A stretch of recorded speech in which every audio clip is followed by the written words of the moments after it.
question? C'est exactement ça que je voulais dire. Même dans une situation, quelque chose passe, tout est dans notre tête. De toute façon, ok, je vais le dire pour moi parce que c'est mon expérience. Quand il y en a une conversation intérieure, et c'est ça que je faisais et c'est ça que je fais de temps en temps devant le miroir. De toute façon, je me parle dans ma tête et je me dis, va devant le miroir, parle à toi-même. Et quand je verbalise, j'avais remarqué que ça devenait drôle. Ça finissait toujours par rire. Je ne sais pas pourquoi, disons, une situation est venue, j'ai passé par quelque chose et je me dis, mais dans ma tête, mais comment tu as pu faire ça? Pourquoi tu as fait ça? Devant le miroir, je me regarde et je me dis, mais pourquoi tu as fait ça? Tout à coup, c'est pas con. Pourquoi? Non, pourquoi tu as fait ça? Et l'autre côté, elle me dit, tu comprends? Ça me faisait rire. Au sens que de toute façon, on le fait dans la tête. Mais quand on le verbalise et on se voit, ça change beaucoup de choses. On est plus objectif, encore moins. Ben oui, absolument. Ce que ça fait, c'est que, par rapport à ce qu'on disait juste avant, ça favorise le processus de réflexivité, où on peut observer. Donc, en gros, c'est que dans la vie de tous les jours, on peut être dedans et on est hypnotisé, puis on est en train de se raconter des choses, puis ouais, pourquoi j'ai fait ça, nanana, puis on s'identifie à ça. On ne réalise pas qu'on est en train de... On est pris dans un pattern, dans un schéma. Et à partir du moment où, justement, on est en mode observation, là c'est plus pareil. Et moi, je le vois souvent en coaching, puis même, je l'ai vécu en coaching. Mais je veux dire, la personne, donc, elle m'explique ses croyances, puis après, je lui répète, donc, si je comprends bien, tu peux pas faire ça pour telle et telle raison, parce que la personne n'a pas en arrière. Elle m'a dit, quand on l'entend, ça n'a aucun sens. Mais tant qu'elle était dedans, elle ne s'en rendait pas compte. Mais le fait d'avoir cette observation, ça devient hilarant. Puis moi-même, je me rappelle, avant même que je fasse de la formation en entreprise, j'avais un blocage jusqu'à temps que j'ai un ami coach qui m'a accompagné là-dessus. Puis je réalisais que moi, c'était une image que j'avais. Je vous l'ai peut-être déjà raconté, je crois. Enfin, en gros, c'était, j'arrivais dans l'ascenseur, donc l'étage était sombre, donc il y avait des rayons de lumière qui rentraient, donc c'est comme les tours à bureau, mais c'est pas très éclairé, puis on voyait un peu de la poussière en suspension, puis j'arrivais à un bureau, puis il y a une personne qui me regardait. Puis... Donc finalement, ce qu'il m'avait décrit, il m'a dit, mais ce que tu vois, c'est des zombies. Je disais, ouais, finalement, ouais, mais c'était juste à la limite la conscience, j'en avais pas conscience, fait qu'on a ramené à la conscience. Fait le fait d'observer ces représentations internes, puis on s'est mis à rigoler, puis il dit, là, il a fait... Alors donc finalement, ce que tu es en train de me dire, c'est que tu veux faire affaire avec des zombies. Et je dis, ouais, puis là j'ai rigolé, puis la croyance a disparu. Mais tant que j'étais pris dedans, c'était ça. Oui. Mais juste vous partager ce que j'ai appris à travers le miroir, me parler d'une autre façon. Exemple, dans ma tête, hey, t'es stupide, comment t'as pu faire ça? Quand je suis devant le miroir et je dis à voix haute, t'es stupide. Là, je dis, waouh, si c'était quelqu'un d'autre, est-ce que comme ça tu t'exprimes avec les autres? Non, jamais. Et comment te permets de dire à toi, t'es stupide, t'es laide ou t'es ça, ça? Wow, je dis, ok. Alors, les autres méritent plus de respect. Je l'ai découvert à travers le miroir, en me regardant.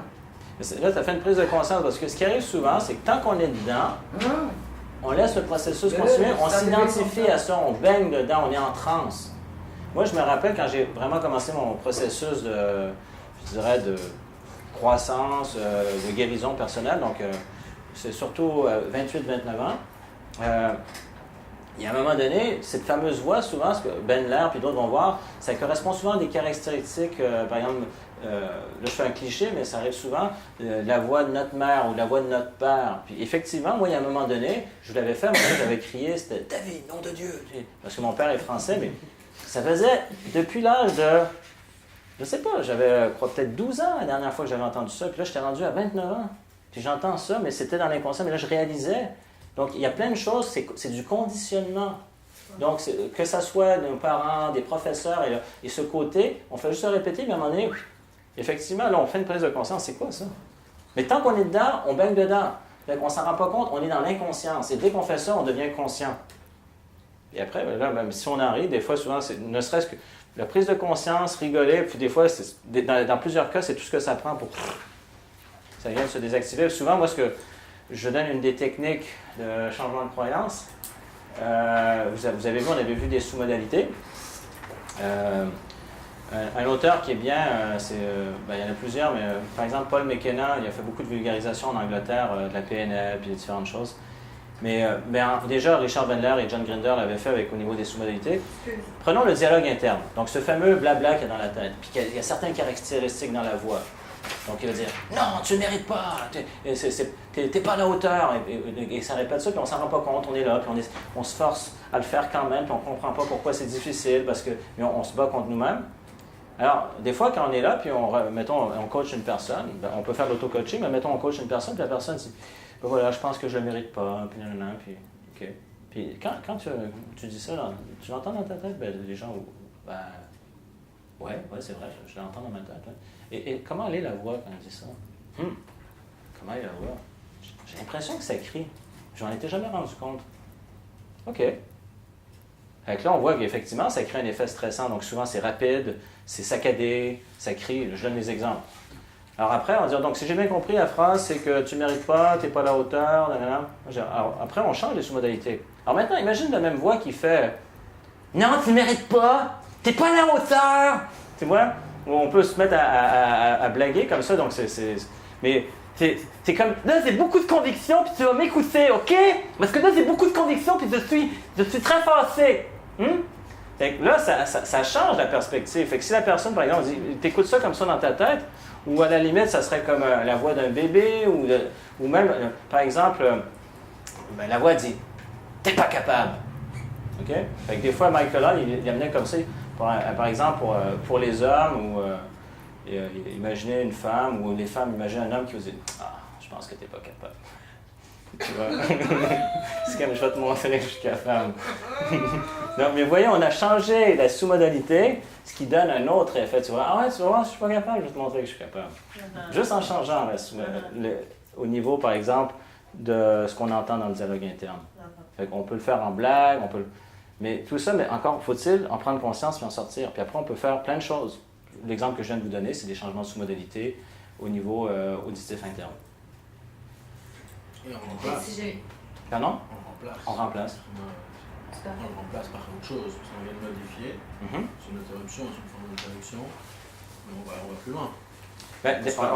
On a fait une prise de conscience et on peut justement lui enlever son pouvoir en changeant des sous-modalités. Entre autres, celles-ci sont auditives. On neutralise au moins le Oui, exact. Tout à fait. OK, ma question que ça suit à ça, c'est, c'est comme l'étape 1, ça n'a pas tout ôté. Dans quoi? Ce que tu viens d'expliquer. Il y a des cas où c'est tout ce que ça prend. Ah, OK. Il y a des fois où j'ai vu des gens, on a eu une séance de rire incroyable, où la personne, elle me racontait, fait que là, j'étais déjà le fait qu'elle m'entende raconter tout. Donc à cause de ça, ça veut dire que tu ne mérites pas, puis tu n'es pas à la hauteur, puis demander, mais c'est n'importe quoi, ça, mais... moi, c'est ce que j'ai bien compris. Oui, c'est ce que j'ai dit, mais ça n'a aucun sens. Mais tant que ça restait dans la tête, tant qu'elle baignait dedans, elle ne s'en rendait pas compte. C'est en sortant qu'elle a réalisé. Elle a vu. Puis après, on peut faire plein de choses, mais entre autres, des fois, le seul fait de commencer à vouloir faire la voix comme... comment il fait, McKenna, c'est... Winka! Il parle comme ça, hein? Puis là, il commence à dire des choses. Et non, tu ne mérites pas, tu n'es pas à la hauteur. Tu vois? Mais ça change, ça n'a plus la même dynamique. Ça va enlever défaire la croyance. Ça peut. Ça peut. Okay. Moi, j'ai vu des cas où juste ça avait fait le travail. C'était suffisant. C'était suffisant. OK. C'est de là l'importance d'aller chercher les sous-modalités. Oui, les sous-modalités, c'est quelque chose de beaucoup plus puissant qu'on croit. Des fois, on va dire « Ah, c'est juste des sous-modalités. » C'est très puissant, les sous-modalités. Et quand on trouve les bonnes, on peut faire des changements incroyables. On peut désactiver des croyances limitantes. On peut mettre en place des croyances aidantes au niveau identitaire, au niveau des compétences. Il y a plein de choses qu'on peut faire. Oui. Alors moi, j'aurais une question sur le côté dichotomie, dualité. Parce que j'avais posé la question il y a un certain temps, quand on parlait d'un état de ressources. C'était à l'époque de l'examen du praticien. Oui. Tu avais défini l'état de ressources. Moi, j'avais dit que c'était quelque chose que pour moi, ce n'était pas un état qui était possible d'avoir de façon permanente. Et tu m'as dit, ouais, mais il y a des gens qui vivent constamment en état de flow, par exemple, un état de ressources. Oui. Et pour moi, c'est très difficile à percevoir parce que comme j'arrive pas à conceptualiser le fait qu'on puisse vivre dans un état de flow permanent, c'est un conflit avec la ce que je veux dire, c'est la ligne plate n'existe pas. Donc, à la limite, on pourrait dire, mettons, ça, c'est un niveau de médiocrité. On vit dans la médiocrité émotionnelle, par exemple. Okay? Puis là, ça serait le top. On vit dans le top. Alors, c'est à un moment donné, c'est qu'on élève nos standards. Mais est-ce que ça reste une ligne plate? Non, il y a des fluctuations. Mais au lieu de fluctuer, puis on touche le fond, bang, bang, bang, mais là, on est à un autre niveau, puis ça fluctue, puis ça se peut qu'une journée, on a un peu moins d'énergie. Mais par rapport à ce qu'on était avant, c'est le jour et la nuit. Fait que c'est dans ce sens-là. Donc, la personne, elle peut avoir mis en place des nouvelles choses dans sa vie, puis un jour, elle est fatiguée. Mais ça ne veut pas dire qu'elle est déprimée pour autant. Autrefois, elle aurait été déprimée en ayant fait, par exemple, une nuit plus courte. Mais là, c'est comme moi, je suis fatigué. Mais je suis heureux quand même. Donc, c'est un autre niveau. Mais effectivement, c'est pas constant dans le genre. C'est toujours, ouais, je suis au top, maximum, top niveau, machin. Il y a une fluctuation, mais à un autre niveau de qualité. OK. Parce que juste là où j'ai une petite interrogation qui reste encore, c'est que par exemple, dans certaines techniques, on demande à la personne, enfin en tout cas on la guide pour l'amener à un état ressource qui peut être même justement un état de peak state où elle est vraiment dans son plein potentiel. Et c'est pour ça que du coup moi je voyais ça comme quelqu'un qui vit dans un état ressource en permanence, ça veut dire qu'il est tout le temps dans son peak state finalement. C'est ça qui me paraissait... Non mais ça, t'as raison, parce que je prends un exemple, mettons, je prendrais l'exemple de Robbins qui fait... Puis là, il est là. Là, il serait tout le temps. Hey, salut, comment ça va? Bon, allez, on y va. C'est comme. On est dans un infomercial, tu viens avec moi, on y va. Donc, l'énergie est démesurée. Ça serait comme toujours sur l'adrénaline. Donc, on le sait qu'il y a des moments où on va mettre plus d'adrénaline. C'est normal, par exemple, si on est en train de coacher, notre niveau d'attention est plus fort. Si on est en train de. Peu importe, mettons, de faire une présentation ou vendre, faire une négociation. Mais à un moment donné, on est à la maison, on est avec notre famille, donc le niveau d'attention se relâche. Donc dans ce sens-là, on n'est pas toujours en train de « ouais, moi je vois tout, je passe. » Donc je vois tout, j'entends tout, je suis toujours hyper présent. Donc ça serait l'hypervigilance, j'exagère. C'est fou, là. On peut devenir fou. Non, mais dans ce sens-là, il y a un moment pour chaque chose. Autant on sait que le jour où on est réveillé, la nuit on dort. Ben, il y a des moments où on est performant, puis il y a des moments où on se repose, même quand on est réveillé. Dans ce sens-là. Puis, il y a des jours puis la notion de flow, elle est intéressante quand même, mais c'est aussi un état, il peut être variable au niveau d'intensité. Il y a la notion d'être présent à ce qui se passe. Et d'accueillir. Alors imagine, tu es présent toute la journée à ce qui se passe. Donc tu pourrais dire, j'étais dans un état de flow toute la journée. J'ai vécu chaque instant à fond, je l'ai accepté, je me suis permis de prendre les meilleures décisions que je pouvais à ce moment-là, puis je suis content avec ça, puis j'ai appris telle chose. Pas loin de cet état optimal finalement. Ça prend du temps peut-être pour arriver là. Oui. C'est d'accueillir la réalité. Pour mettre le doigt sur ces bien sûr, oui. Moi ça me parle beaucoup ce que tu dis et justement ça répond vraiment à beaucoup de questions que je me posais. Après, il reste encore une petite chose, c'est... Vas-y, t'as allergie.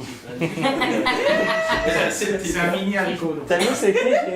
C'est monsieur spécifique qui est en train. Mais j'aime bien parce que moi, c'est défini là. On parle du même haricot. C'est à peu près 1 millimètre là. Donc c'est quelqu'un justement qui atteint, qu'on aurait amené à atteindre un état ressource dans une technique, et qui ensuite dirait ouais bon c'est sympathique mais là par exemple j'ai eu un état de paisible ou alors d'acceptation ou de confiance et puis après il voudrait conserver ça durant toute sa vie et puis il se dit ah ouais mais c'était rigolo mais moi j'aimerais l'avoir tout le temps par exemple. L'état de paix, l'état de ressources qu'on a atteint, voilà. Et c'est cette différence avec quelque chose auquel on peut accéder dans le cadre d'une technique et qui peut être comme un état permanent qu'on pourrait garder dans le quotidien. Alors, est-ce qu'une personne, par exemple, qui était, je vais donner un exemple, agitée dans sa vie, inquiète, accédait à un état paisible et que ça fasse partie de ses standards? Oui. Mais est-ce que ça veut dire que cette personne qui est généralement paisible, à un moment donné, peut avoir une préoccupation? Oui. Oui. Mais ça ne sera pas au même niveau de stress qu'elle avait avant. Parce que sa perception va avoir changé. Parce que la perception, il va effectivement... Ça m'arrive des fois de stresser. Mais si je compare quand j'étais plus jeune, c'est Maintenant, méchant. c'est moins. Ah oui, parce que j'ai beaucoup plus de références, fait que je ne vais pas justement dramatiser, c'est la fin du monde. Ça va pas occuper tout ton corps, tout ton esprit. Non, mais je prends un exemple hyper simple. Quand j'ai fait ma formation d'électronique quand j'étais plus jeune, et puis quand j'ai des amis qui ont terminé avant moi j'ai décidé de me spécialiser un peu plus. Et quand je suis sorti, on était en récession au Canada. Et donc, les entreprises me disaient, on n'embauche pas. Et pendant des mois, donc moi j'avais tout un bel idéal dans ma tête. J'allais faire mes études au privé, j'allais rembourser, puis j'allais être autonome, partir de voler de mes propres ailes, etc. Et là, ils disaient, on n'embauche pas. Et en arrière, il y a la caisse populaire, donc la banque, tac, tac, tac. Bon, alors vous me remboursez. Mais je voudrais bien, mais encore faudrait-il que j'ai un travail. Ouais, mais là, il faut aller trouver un travail. Ben ouais, mais...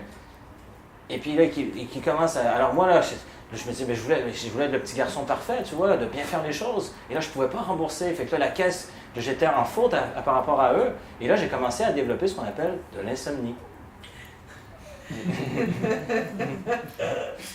Et voilà. Et finalement, au bout de 9 mois, j'ai trouvé un poste. Mais ça a pris 9 mois. Mais c'était pas facile. Ça n'a pas été facile. Donc, pourquoi je raconte tout ça? Aujourd'hui, est-ce que je referais la même chose? Je pense que je vais arrêter de dormir. Ma santé, c'est la priorité. Je l'ai perdu 2 fois dans ma vie. Maintenant, c'est ma première priorité parce que si je ne suis pas en santé, je ne peux rien faire d'autre. Voilà. C'est ça. C'était quoi le lien avec l'état Mais c'était le fait qu'il y ait des fluctuations et que finalement on le voit de façon totalement différente. Une fois qu'on a accédé à un état ressource, en fait c'est une nouvelle référence. J'ai répondu, ça m'arrive encore de stresser, mais pas avec le niveau toxique que j'avais avant. C'est une forme d'acquis. Ouais. Ça modifie notre perception à long terme. C'est ça. Fait que par exemple, là où j'aurais pu dramatiser avant, puis je le vois avec des gens avec qui je travaille, où c'était la fin du monde. Maintenant, c'est comme, bon, OK, oui, il y a du stress, OK, on va gérer la situation, mais on n'est pas en train de brûler un paquet d'énergie inutilement à se torturer. C'est qu'on travaille sur ce qu'il y a à faire, puis c'est réglé. Relativiser. On relativise, et puis on dit, mon énergie, ben, je fais, OK, qu'est-ce que je peux faire? Parce qu'avant, moi, je suis un ancien perfectionniste, hein? Donc, puis la perfection, ben, ça va avec une faible estime de soi. Donc, fait que maintenant, il y a des fois, je voudrais bien faire les choses, respecter tous les échéanciers, et des fois, je dis, je peux pas. Puis il y a certains partenaires, je dis, là, je les avertis, je dis, bon, là, ce que je prévois, je pourrais pas arriver ça dans les dates. Parce que, fait qu'est-ce qu'on fait? Ils m'ont dit, ben, c'est bon, on va gérer de telle manière. OK. Parce que je sais que mais si moi, je dors pas puis je tombe malade, on n'est pas plus avancé. On n'arrivera pas non plus. On n'arrivera pas non plus. C'est ça.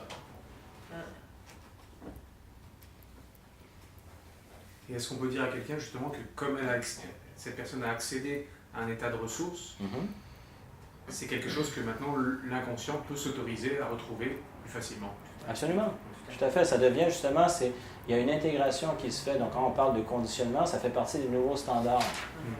Fait qu'il y a des choses qu'avant pour nous, on avait de la difficulté à envisager, qui à un moment donné, ça fait partie de notre réalité. Et combien de fois, je regarde des gens quand ils m'ont envoyé leur questionnaire, donc leur réponse au questionnaire, puis je vais débriefer avec eux, donc faire un retour après le coaching, par exemple 2 mois plus tard. Je dis, tiens, je vais te lire quelque chose. Puis là, je leur lis les affaires, puis à un moment donné, ils me disent, est-ce que c'est moi qui ai écrit ça? C'est drôle, on dirait quelqu'un d'autre. Ou encore, tu sais ce que tu avais dit par rapport à telle chose? Non, je ne sais plus. Puis là, je lui dis, telle chose. Ah ouais, j'ai dit ça. C'est incroyable. Donc, en réalité, moi, je ne les ai pas conditionnés à quoi que ce soit. C'est eux qui ont fait le choix d'un cheminement, mais que déjà, sur un espace, des fois, juste une croyance, en une semaine, ça peut être une question de minutes. Des fois, la personne peut avoir la difficulté à croire qu'elle avait déjà vu les choses de telle manière, parce que c'est comme dire, tu as mal aux dents, là, tu vas chez le dentiste, le mal de dents a disparu. Mais après, tu l'oublies ton mal de dents, puis tu te rappelles ton mal de dents? Ah non, je ne me rappelle plus c'était comment. Ah oui, c'est vrai, ça faisait mal, hein? Mais c'est un peu, donc au niveau psycho-émotionnel, ça va dans le même sens, on l'oublie.